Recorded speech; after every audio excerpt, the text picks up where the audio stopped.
Преговорите добија забрзано темпо по средбата на двајцата министри за надворешни Димитров и Кодзијас, анализираат грчкиот весник Товима. Клучно прашање во анализата останува примената на име за севкупна употреба со промена на македонскиот устав. Весникот пишува дека важен фактор ќе биде меѓународниот договор кој ќе ја замени времената спогодба од 1995 година. Клучна точка останува комбинацијата на постепена примена на ерга омнес со промените во Скопскиот устав, што ги бара грчката страна. Не е јасно колкав напредок е постигнат во оваа точка, но од постоечките информации, Атина не е негативно настроена во однос на тоа да му даде грејс период на Скопје за да го смени внатрешното име. Наспроти овој оптимизам за напредок во преговорите, дел од граѓаните во земјава секојдневно испраќаат пораки да не се менува името.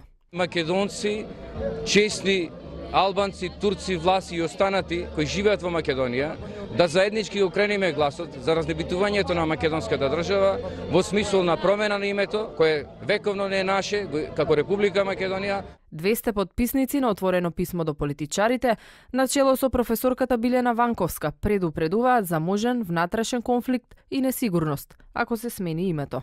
Доколку политичарите од власта и опозицијата се оглушат на овие укажувања, треба да имаат предвид дека ќе се соочат со ненасилен отпор и дека ќе бидат запаметени поради нивната недржавничка, капитулантска и предавничка улога од идните генерации македонци.